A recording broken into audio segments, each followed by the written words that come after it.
ನಮಸ್ಕಾರ. ಶೈಲಜಾ ಸುರೇಶ್ ಕತೆ ಚಾನಲ್ಗೆ ಸ್ವಾಗತ. ಇವತ್ತು ಪ್ರಸ್ತುತ ಪಡಿಸ್ತಾ ಇರುವಂಥ ಕತೆ ಪಾಲು ಅಂತ. ಕಳೆದ ಬಾರಿ ಅರ್ಧ ವಿಡಿಯೋ ಮಾತ್ರ ಕಳಿಸಿದ್ದೆ. ಈಗ ಪೂರ್ತಿ ವಿಡಿಯೋವನ್ನು ನೀವು ಗಮನಿಸಬಹುದು.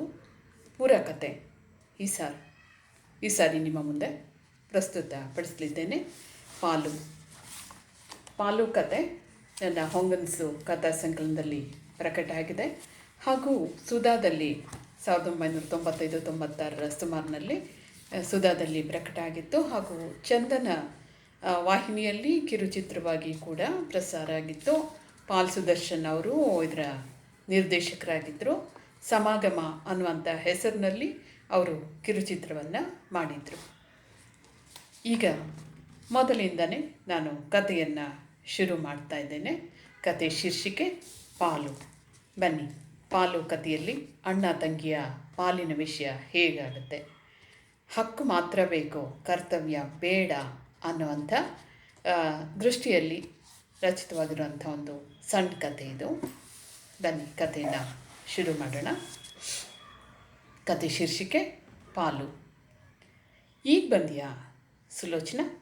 ಬಾ, ಹಾಸನದಿಂದ ಎಷ್ಟು ಗಂಟೆಗೆ ಹೊರಟೆ? ಮೊದಲು ಬಸ್ಗೆ ಬರ್ಬೋದಾಗಿತ್ತಲ್ವಾ? ಅನುರಾಧ ನಾದಿನಿಯನ್ನು ಸ್ವಾಗತಿಸಿದಾಗ ಸುಲೋಚನಾಗೆ ಅದು ಕೃತಕ ಮುಗುಳ್ನಗು ಅಂತ ಅನ್ನಿಸ್ತು. ಅಬ್ಬಾ, ಅದೆಷ್ಟು ಚೆನ್ನಾಗಿ ನಾಟಕ ಆಡ್ತಾ ಇದ್ದಾರೆ. ಒಳಗೊಳಗೆ ಹೊಟ್ಟೆ ಉರಿತಾ ಇದೆ, ಮೇಲೆ ನಗುವಿನ ಮುಖವಾಡ. ನಾನು ಹೀಗೆ ನಯವಾಗಿರಬೇಕು. ಸುಮ್ಮನೆ ಯಾಕೆ ಹೊರಟಾಗಿ ಮಾತಾಡಿ ಬಂದಿರೋ ಕೆಲಸ ಹಾಳು ಮಾಡ್ಕೋಬೇಕು? ಸುಲೋಚನಾ ಮುಖ ಅರಳಿಸಿದ್ಲು. ಕೈನಲ್ಲಿದ್ದಿದ್ದ ಪ್ಲಾಸ್ಟಿಕ್ ಚೀಲವನ್ನು ಅತ್ತಿಗೆ ಕೈಗೆ ಕೊಟ್ಟಳು. ತಗೊಳ್ಳಿ ಅತ್ತಿಗೆ, ಹಾಸನದು ಎಳೆ ಸೌತೆಕಾಯಿ ಅಂದರೆ ಅಣ್ಣಂಗೆ ತುಂಬ ಇಷ್ಟ. ಒಂದಿಷ್ಟು ಸೌತೆಕಾಯಿ, ಸೊಗಡು ಅವರೆಕಾಯಿ ತೊಗೊಂಡು ಬಂದಿದ್ದೀನಿ. ಬೆಳಗ್ಗೆ 7 ಗಂಟೆ ಬಸ್ಗೆ ಹೊರಟೆ. ಅದೇನು ರಶ್ಶು ಅಂತೀರಿ? ಮೈಸೂರಿಗೆ ಬರೋಷ್ಟರಲ್ಲಿ ಸಾಕಾಗಿ ಹೋಯ್ತು. ಹೋ ಇವತ್ತೇನು ಭರ್ಜರಿ ಅಡುಗೆ. ಅವರೆಕಾಳಿನ ಹುಳಿ, ಸೌತೆಕಾಯಿ ಕೋಸಂಬರಿ, ಜೊತೆಗೆ ಗಸಗಸೆ ಪಾಯಸ. ಸುಲೋಚನಾ, ಯಾವಾಗ ಬಂದ್ಯಮ್ಮ? ಲೆಟರ್ ಸಿಗ್ತಾ? ಭಾವ ಬರಲಿಲ್ವಾ? ಟವಲಿಂದ ತಲೆಯುಜ್ಜುತ್ತಾ ಹೊರಗೆ ಬಂದ ಕೃಷ್ಣಮೂರ್ತಿ ತಂಗಿಯನ್ನು ವಿಚಾರಿಸ್ಕೊಂಡ.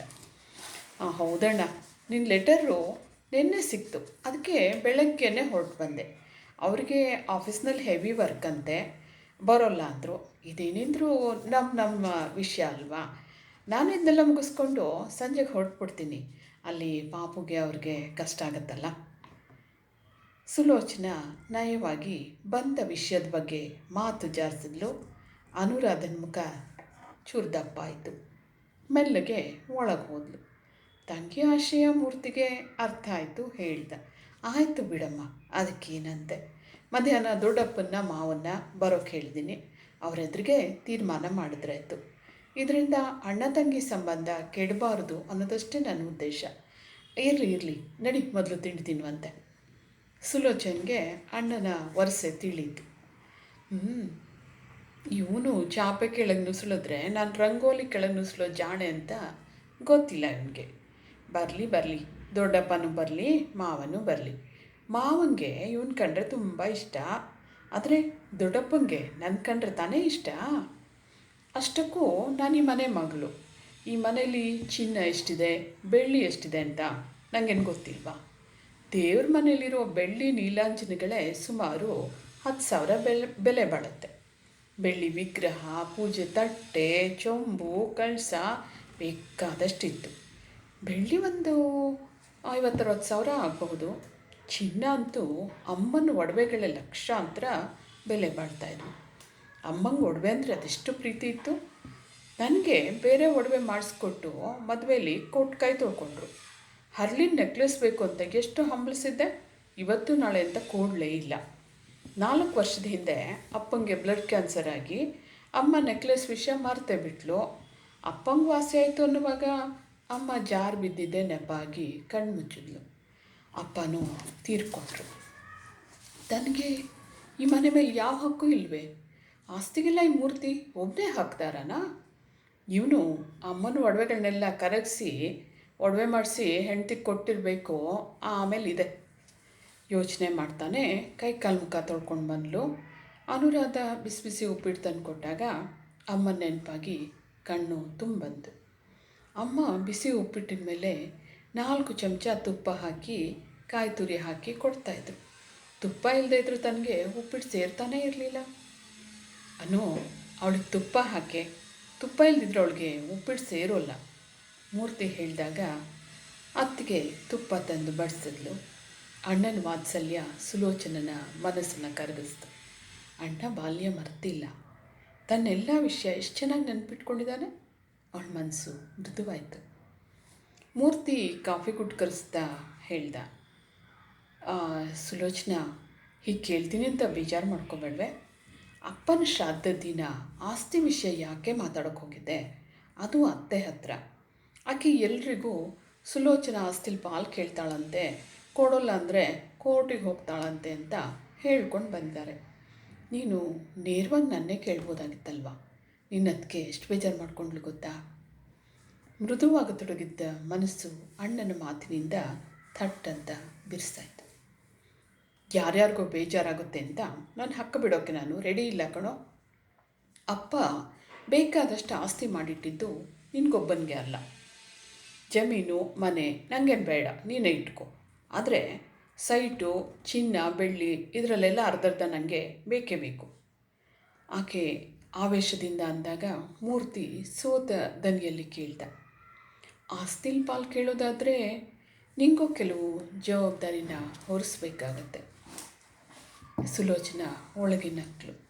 ಜವಾಬ್ದಾರಿನ? ಇನ್ನೇನಿರುತ್ತೆ ಜವಾಬ್ದಾರಿ? ತಮ್ಮ ಅಪ್ಪಂಗೆ ತಾವಿಬ್ಬರೇ ಮಕ್ಕಳು ತಾನೇ. ಅಪ್ಪನ ಜವಳಿ ಅಂಗಡಿನಲ್ಲಿ ಸಾಕಷ್ಟು ಆದಾಯ ಇತ್ತು. ಈಗ ಸ್ಪರ್ಧೆ ಹೆಚ್ಚಾಗಿ ಅಣ್ಣಂಗೆ ಅಷ್ಟು ವ್ಯಾಪಾರ ಆಗದೇ ಇರಬಹುದು. ಆದರೂ ಕಷ್ಟ ಏನೂ ಇಲ್ಲ. ಅವನಿಗಿರೋ 2 ಮಕ್ಕಳು ಹೈಸ್ಕೂಲ್ನಲ್ಲಿದ್ದಾರೆ. ಅವನ ಮಕ್ಕಳ ಜವಾಬ್ದಾರಿ ಅವನಿಗೆ ತಾನೇ, ತನಗೇನು ಜವಾಬ್ದಾರಿ ಇರುತ್ತೆ? ತಾನು ಸುಖ ಸಂಸಾರದ ಒಡ್ತಿನೇ ಹೌದು. ಪತಿ ಸಂಬಳ ಸಂಸಾರಕ್ಕೆ ಸರಿ ಹೋಗುತ್ತೆ. ತನಗೊಬ್ಬನೇ ಮಗ. ಇದೀಗ ಸ್ವಲ್ಪ ಸಾಲ ಮಾಡಿಕೊಂಡು ಪುಟ್ಟ ಮನೆ ಕಟ್ಕೊಂಡಿದ್ದೇವೆ. ಅಪ್ಪನ ಆಸ್ತಿ ಅವಶ್ಯಕತೆ ತನಗಿಲ್ಲ. ಆದರೂ ಸುಮ್ಮನೆ ಬರೋದನ್ನು ಯಾಕೆ ಬಿಡಬೇಕು? ಸೈಡ್ ಸಿಕ್ಕಿದ್ರೆ ಮಾರಿ ಸಾಲ ತೀರಿಸ್ಬೋದಲ್ವಾ. ಅದು ಅಲ್ಲದೆ ಅಮ್ಮನ ಒಡವೆಗಳನ್ನ ತಾನು ಯಾಕೆ ಬಿಡಬೇಕು? ಸುದರ್ಶನು ತನ್ನ ನಿರ್ಧಾರನ ವಿರೋಧಿಸಿದರು. ನಿಂಗೆ ಯಾಕೆ, ನಮ್ಮ ಪಾಡಿಗೆ ನಾವಿದ್ರಾಯ್ತು, ನಿಂಗೆ ಯಾಕೆ ಇಲ್ದಿರೋ ಉಪದ್ಯಾಪ ಅಂತ ಬೆಳಗ್ಗೆ ಹೊರಟಾಗ್ಲೂ ಇನ್ನೊಂದು ಸರಿ ಯೋಚನೆ ಮಾಡು ಸುಲೋಚನಾ ಅಂತ ಹೇಳಿದರು. ಅವ್ರು ಹಾಗಂತಾರೆ ಅಂತ ತಾನು ಸುಮ್ಮನಿದ್ರೆ ಈ ಮೂರ್ತಿ ಇದು ಬಂದ ಆಸ್ತಿನೆಲ್ಲ ಅವನೇ ಅನುಭವಿಸ್ಕೊಂಡು ಹಾಯಾಗಿ ಇದ್ಬಿಡ್ತಾನೆ. ಅದಕ್ಕೆಂದ ಅಲ್ವಾ ಅಪ್ಪನ ಶ್ರಾದ್ದ ದಿನ ಅತ್ತಿಗೆ ಕಿವಿಗೆ ಬೀಳೋ ಹಾಗೆ ಅತ್ತೆ ಬಳಿ ಹೇಳಿದ್ದು ನಾನು. ಯಾವಾಗ ಬಂದ್ಯಮ್ಮ ಸುಲೋಚನಾ, ಯಜಮಾನರು ಬರಲಿಲ್ವೇ? ಮಾವ ನಗು ವಿರುದ್ಧ ಕೇಳಿದಾಗ ಎಚ್ಚೆತ್ತು ಕಾಲಿಗೆ ನಮಸ್ಕಾರ ಮಾಡಿದ್ಲು. ಹೇಗಿದ್ರಿ ಮಾವ? ನಾನು ಇವತ್ತು ಬೆಳಗ್ಗೆ ಬಂದೆ, ಅವರು ಬಂದಿಲ್ಲ, ಆಫೀಸಲ್ಲೇನೋ ಕೆಲಸ ಅಂದ್ಲು. ಏನಮ್ಮ ಸುಲೋಚನಾ, ಅವರೆಕಾಳು ತೊಗೊಂಡು ಬಂದಿರೋ ಹಾಗಿದೆ ಹಾಸಂದು ಸೊಗಡವರೆಕಾಳು. ಅವರೆಕಾಳು ಹುಳಿ ಘಮ ಘಮ ಅಂತ ಬೀದಿ ತನಕ ಘಮ್ಗುಡ್ತಾ ಇದೆ ನೋಡು ಅಂತ ಒಳಗೆ ಬಂದ ದೊಡ್ಡಪ್ಪ, ಏನು ತಾಯಿ ಚೆನ್ನಾಗಿದ್ಯೇನೆ ಅಂತ ಸುಲೋಚನಾಳ ತಲೆ ನೇವರಿಸಿದ್ರು. ದೊಡ್ಡಪ್ಪನ ಕಂಡಾಗ ಅಪ್ಪನನ್ನು ಕಂಡಷ್ಟು ಸಮಾಧಾನ ಆಯಿತು. ದೊಡ್ಡಪ್ಪ ಚೆನ್ನಾಗಿದ್ದೀರಾ ಅಂತ ಕಾಲಿಗೆ ನಮಸ್ಕಾರ ಮಾಡಿದ್ಲು. ಅಯ್ಯೋ ನನ್ನ ಚಂದಕ್ಕೇನೆ ತಾಯಿ, ಊರು ಹೋಗು ಅನ್ನುತ್ತೆ, ಕಾಡು ಬಾ ಅನ್ನುತ್ತೆ, ಬಾಳಿ ಬದುಕೋ ಮಕ್ಕಳು ನೀವು ಚೆನ್ನಾಗಿರಬೇಕು ಅಂದಹಾಗೆ ಮೂರ್ತಿ, ಅದೇನೇನೇನು ಬೇಗ ವಿಷಯ ಶುರು ಮಾಡಿಯಾ? ಇಲ್ಲೇ ಊಟ ಮಾಡ್ಕೊಂಡು ಹೋಗ್ತೀನಿ ನಾನು. ದೊಡ್ಡಪ್ಪ ದೊಡ್ಡದಾಗಿ ನಕ್ಕರು. ಮೂರ್ತಿ ಬೆಡ್ರೂಮಿಂದ ಗಂಧದ ಚಿಕ್ಕ ಪೆಟ್ಟಿಗೆಯೊಂದನ್ನು ತಂದು ಡೈನಿಂಗ್ ಟೇಬಲ್ನ ಮೇಲಿಟ್ಟ. ದೊಡ್ಡಪ್ಪ, ಇದೆಲ್ಲ ಅಮ್ಮನ ಒಡವೆ. ಅಮ್ಮ ಕಡೆವರೆಗೂ ಇದನ್ನು ಯಾರಿಗೂ ಕೊಟ್ಟಿರಲಿಲ್ಲ. ಇನ್ನು ದೇವ್ರ ಮನೆಯಲ್ಲಿರೋ ಬೆಳ್ಳಿ ಪಾತ್ರೆಗಳೆಲ್ಲ ತಲತಲಾಂತರದಿಂದ ಬಂದಿರೋವಂಥದ್ದು. ಅದನ್ನು ತೆಗಿಯೋಕೆ ನನಗಿಷ್ಟ ಇಲ್ಲ. ಅದ್ರ ಬದಲಿಗೆ ಅಷ್ಟು ದುಡ್ಡು ನಾನು ಅವಳಿಗೆ ಕೊಟ್ಬಿಡ್ತೀನಿ. ಆಮೇಲೆ ಇನ್ನೊಂದು ಮಾತು, ಅವಳಿಗೆ ಹೇಳಿಬಿಡಿ, ಆಸ್ತಿಲಿ ಪಾಲು ಬೇಕು, ಜವಾಬ್ದಾರಿಲಿ ಪಾಲು ಬೇಡ ಅಂತ ಹೇಳಬಾರ್ದು ಅಂತ. ಸುಲೋಚನಾ ನಕ್ಕಳು. ಆಯಿತು ದೊಡ್ಡಪ್ಪ, ಅದೇನು ಜವಾಬ್ದಾರಿ ಇದೆಯೋ ಅದರಲ್ಲಿ ಕೂಡ ನಾನು ಪಾಲು ತಗೊಳ್ತೀನಿ, ಖಂಡಿತ. ಅನುರಾಧ ಕೆಲಸ ಮುಗಿಸಿ ಎಲ್ಲರಿಗೂ ಕಾಫಿ ತಂದಿಟ್ಟು ಮೌನವಾಗಿ ನಿಂತಳು. ಮೂರ್ತಿ ಗಂಧದ ಪೆಟ್ಟಿಗೆ ತೆರೆದಾಗ ಸುಲೋಚನಳ ಕಂಗಳು ಪಳಪಳಿಸಿತು. ಎಲ್ಲ ಒಡವೆಗಳನ್ನು ಹೊರಗಿಟ್ಟು ಮೂರ್ತಿ ತಂಗಿ ಕಡೆ ತಿರುಗಿ ಹೇಳ್ದ, ಅಮ್ಮನ ಒಡವೆಗಳು ಎಷ್ಟೆಷ್ಟಿತ್ತು ಅಂತ ನಿಮಗೆ ಚೆನ್ನಾಗಿ ಗೊತ್ತು. ಈ ಪೆಟ್ಟಿಗೆನ ನಾನಿವತ್ತೇ ತೆಗೆದಿದ್ದು. ನಿನಗೆ ಕೆಂಪಿನ ಸೆಟ್ ಬೇಕೋ, ಹರಳಿನ ಸೆಟ್ ಬೇಕೋ ಆರಿಸ್ಕೊ. ನಿನಗೊಂದು ಸೆಟ್ಟು, ಅನುರಾಧನಿಗೆ ಇನ್ನೊಂದು ಸೆಟ್ಟು. ಇದು ಅಮ್ಮನ ಆಸೆ ಕೂಡ ಆಗಿತ್ತು. ಸುಲೋಚನಂಗೆ ಯಾವ್ದು ಆರಿಸ್ಬೇಕು ಅಂತ ಗೊತ್ತಾಗಲಿಲ್ಲ. ಎಲ್ಲ ಒಡವೆಗಳು ತನಗೆ ಬೇಕು ಅಂತ ಅನಿಸುತ್ತೆ, ಆದರೆ ದುರಾಸೆ ಆಗುತ್ತೆ ಅಲ್ವಾ. ಅವಳು ಆಯ್ಕೆಗಾಗಿ ದೊಡ್ಡಪ್ಪನ ಮುಖ ನೋಡಿದ್ಲು. ದೊಡ್ಡಪ್ಪ ಭುಜ ತಟ್ಟಿದ್ರು. ಸುಲೋಚನಾ, ನಿನಗೆ ಬಿಳಿ ಹರಳು ಚೆನ್ನಾಗಿ ಒಪ್ಪುತ್ತೆ, ಅದನ್ನೇ ತಗೊಮ್ಮ. ವಜ್ರದೋಲೆ, ಬಿಳಿ ಹರಳಿನ ನೆಕ್ಲೆಸ್ಸು, ಬಿಳಿ ಕಲ್ಲಿನ ಜೋಡಿ ಬಳೆ, ಉಂಗುರ ಇದೆಲ್ಲ ತೆಗೆದಿಟ್ಲು. ಅವೆಲ್ಲ ಅವಳ ಬಹುದಿನದ ಕನಸಾಗಿತ್ತು. ಒಂದೆಳೆ ಸಾದಾ ಚಿನ್ನದ ಸರ, ಒಂದು ಜೊತೆ ಬಳೆ, 2 ಜಡೆಬಿಲ್ಲೆಗಳನ್ನ ದೊಡ್ಡಪ್ಪ ಸುಲೋಚನಾ ಕೈಗಿದ್ರು. ಮದುವೆಯಲ್ಲಿ ನಿಂಗೆ ಕೊಟ್ಟಿದ್ದಕ್ಕೆ ಜೊತೆ ಆಗುತ್ತೆ, ತಗೊಮ್ಮ. ಉಳಿದದ್ದೆಲ್ಲ ಅನುರಾಧಂಗೆ. ಬೆಳ್ಳಿ ಪಾತ್ರೆಗಳ ಬದಲಿಗೆ 15,000 ಕೊಡ್ತೀನಿ. ನಿನಗೆ ಯಾವ್ಯಾವ್ದು ಬೇಕೋ ತಗೋ. ಮೂರ್ತಿ ಹೇಳಿದಾಗ ಸಂಭ್ರಮದಿಂದ ಕತ್ತಾಡ್ಸಿದ್ಲು. ಇಷ್ಟೆಲ್ಲ ಒಡವೆಗಳು ಅಂದರೆ 1-1.5 ಲಕ್ಷಕ್ಕೇನು ಕಡಿಮೆ ಇಲ್ಲ. ಜೊತೆಗೆ 15,000. ಇದನ್ನೆಲ್ಲ ಬಿಟ್ಬಿಡು ಅಂತ ಸುದರ್ಶನ್ ಹೇಳ್ತಿದ್ರಲ್ಲ. 10 ವರ್ಷ ದುಡಿದ್ರೂ ಇಷ್ಟನ್ನು ಮಾಡ್ಕೊಡೋಕ್ಕಾಗ್ತಿತ್ತ? ಮನದಲ್ಲಿ ಮೆಲುಕು ಹಾಕಿದ್ಲ.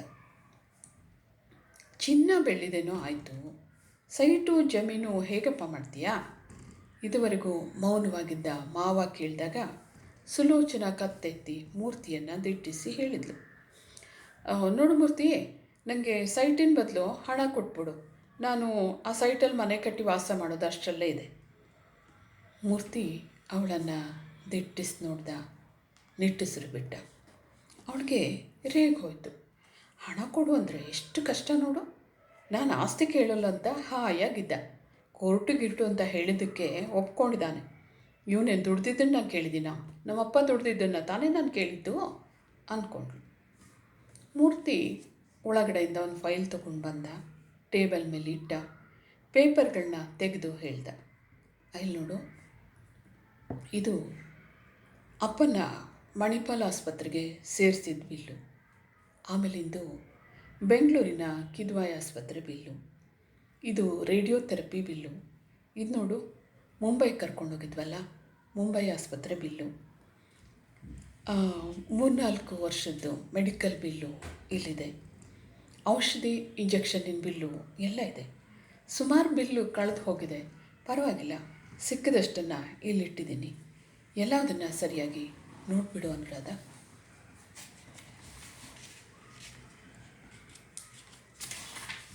ಆಕೆ ಅಚ್ಚರಿಯಿಂದ ಅಣ್ಣ ನೋಡಿದ್ಲು. ಏನು ಇದೆಲ್ಲ? ಸೈಟು ಜಮೀನಿನ ಪತ್ರ ತೊಗೊಂಡು ಬಾ ಅಂತಂದರೆ ಆಸ್ಪತ್ರೆ ಬಿಲ್ಲೆಲ್ಲ ತಂದು ತೋರಿಸ್ತಾ ಇದೆಯಾ? ಇದೆಲ್ಲ ಏನೋ? ನನಗಂತೂ ಒಂಚೂರು ಅರ್ಥ ಆಗ್ತಿಲ್ಲ. ಏನು ದೊಡ್ಡಪ್ಪ, ಏನಿದೆಲ್ಲ? ದೊಡ್ಡಪ್ಪ ಕೂಡ ಅಚ್ಚರಿಯಿಂದ ಕೇಳಿದ್ರು. ಏನಪ್ಪ ಇದು ಮೂರ್ತಿ, ನನಗೂ ಅರ್ಥ ಆಗ್ತಿಲ್ವಲ್ಲ? ಕೃಷ್ಣಮೂರ್ತಿ ಗಂಭೀರವಾಗಿ ಹೇಳ್ದ.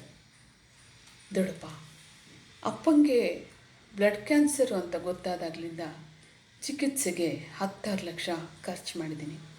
ಅಪ್ಪನ ಜೊತೆ ನಾನು ಕೂಡ ಆ ಊರು ಈ ಊರು ಅಂತ ಸುತ್ತೋದ್ರಲ್ಲಿ ಅಂಗಡಿ ಕಡೆ ಗಮನ ಕೊಡೋಕ್ಕಾಗಲಿಲ್ಲ. ಆಗ ಕೆಲಸಗಾರರದ್ದೇ ದರ್ಬಾರಾಗಿ 10 ಲಕ್ಷ ನಷ್ಟ ಆಯಿತು. ಜೊತೆಗೆ ಮನೆಗೆ ಬರೋರು ಹೋಗೋರು ಜಾಸ್ತಿ ಆದರು. ಬಂದವ್ರಿಗೆ ಉಪಚಾರ ಮಾಡಿ ಮಾಡಿ ಸಾಕಾಗಿದ್ಲು. ಮನೆ ಖರ್ಚು ಮಾತ್ರ ಮಂತನಕ್ಕೆ ತಕ್ಕ ಹಾಗೆ ನಡ್ಕೊಂಡು ಹೋಗಲೇಬೇಕಾಗಿತ್ತು. ಆಮೇಲೆ ಅಮ್ಮಂಗೆ ಹುಷಾರು ತಪ್ಪಿತು, ಅವ್ರದ್ದು ಆಸ್ಪತ್ರೆ ಬಿಲ್ಲು ಖರ್ಚು ಎಲ್ಲ ಬಂತು. ಮತ್ತೆ ಹೇಳ್ದ, ಎಲ್ಲಿಂದ ಹಣ ತರಲಿ ದೊಡ್ಡಪ್ಪ, ಎಲ್ಲಿಂದ ಹಣ ತರಲಿ? ಜಮೀನು ಮಾರಿದೆ, ಸೈಟ್ ಮಾರಿದೆ, ಸಾಕಾಗಲಿಲ್ಲ. ಅಮ್ಮ ಒಡವೆಗಳನ್ನು ಮಾತ್ರ ಮಾರೋಕ್ಕೆ ಬಿಡಲಿಲ್ಲ, ಸಾಲ ಮಾಡಬೇಕಾಯ್ತು. ಸುಲೋಚನಾ ಆಸ್ತಿಲ್ ಪಾಲು ಕೇಳ್ತಾಳೆ ಅಂತ ನನಗೇನಾದರೂ ಕನಸು ಬಿದ್ದಿದ್ದ? ಅಪ್ಪ ಅಮ್ಮನ ನೋಡೋಕ್ಕೆ 6 ತಿಂಗಳಿಗೋ 3 ತಿಂಗಳಿಗೋ ಬಂದು 1-2 ದಿನ ಇದ್ದು ಹೋಗ್ತಾಯಿದ್ಲು. ಅವಳಿಗೆ ಮನೆ ಕಷ್ಟದ ಪರಿವಿತ್ತೆ, ಇಷ್ಟೆಲ್ಲ ಖರ್ಚಾಗ್ತಾ ಇದೆ ಅನ್ನುವಂಥ ಗಮನ ಇತ್ತೆ ಅವಳಿಗೆ.